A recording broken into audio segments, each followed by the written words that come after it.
Hey Husker fans, Evan Bland here with Tom Shatel with the Omaha World-Herald. Tom Shatel's press box, the last one of the regular season. If you can tell behind us, there's some construction going on here in the Hawks Center.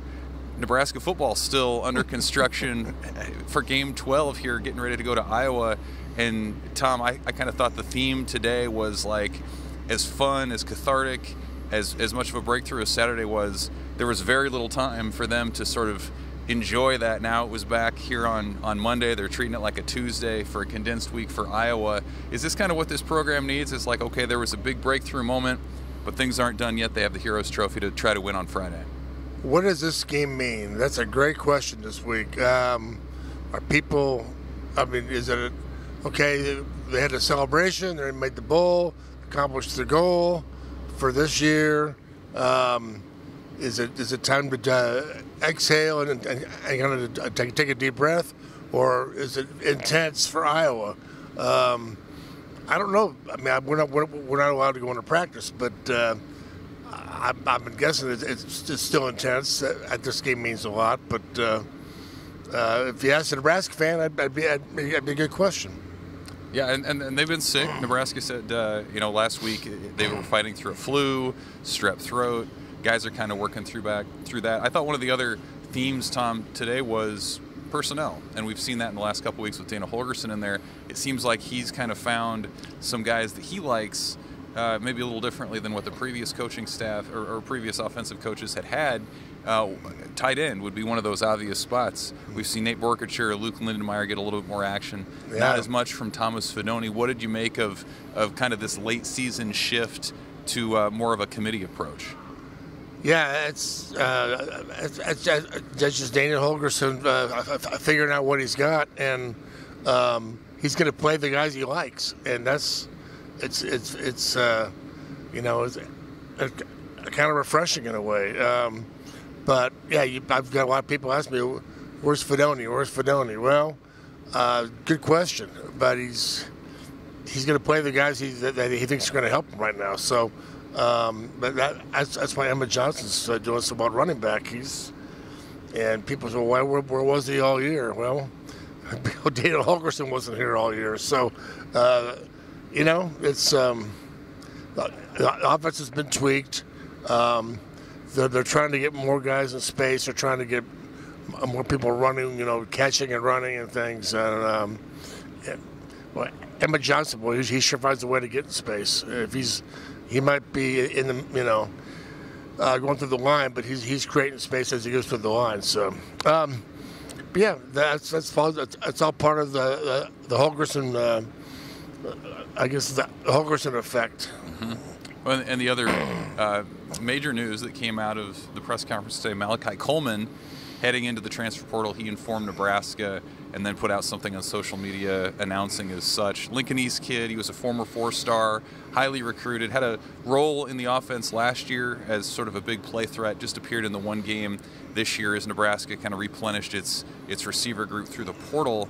And Matt Rhule said, Tom, that this is maybe the first of anywhere from 30 to 50 guys that are going to go in the portal as they try to trim that roster down from 150 to about 105. Yeah. How much stock do you put in kind of these individual portal moves now with so much action coming along?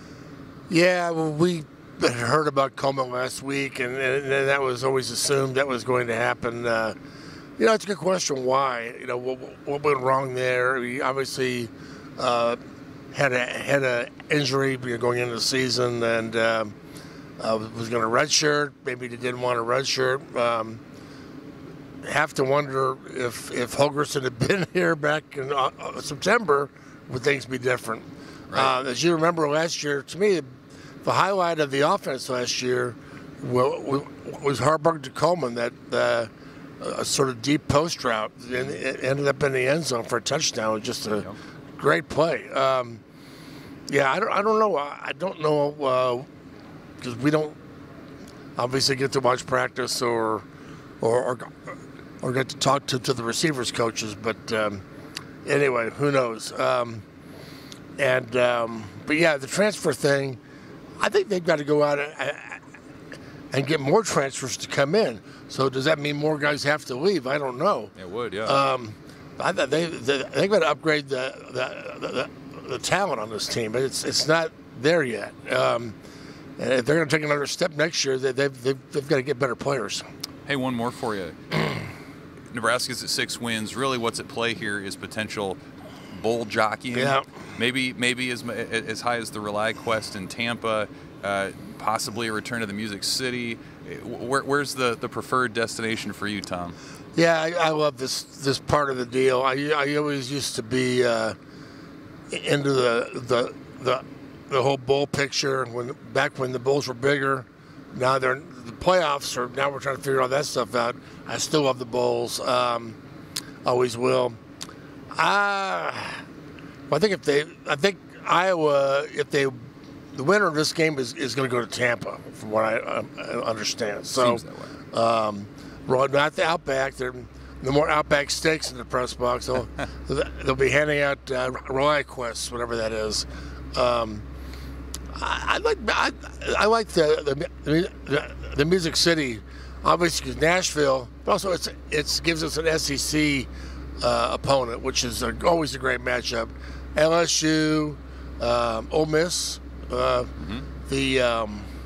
Oklahoma, the Kiffin Factor, Oklahoma, Mizzou, Nebraska. Yeah, I like that. A&M maybe, all kind of action. But yeah, a lot of the people are picking New York or Charlotte for Nebraska, but Nashville, I'll be okay with that. Well, we'll see how it plays out. Nebraska, Iowa, from Iowa City, Friday night, and then it's off into the bowl season, transfer portal season, signing day, early December now for the first time. Lots going on. We'll be covering it. We'll be talking about it. For Tom, I'm Evan with the Omaha World-Herald. This is the Tom Shatel Press Box.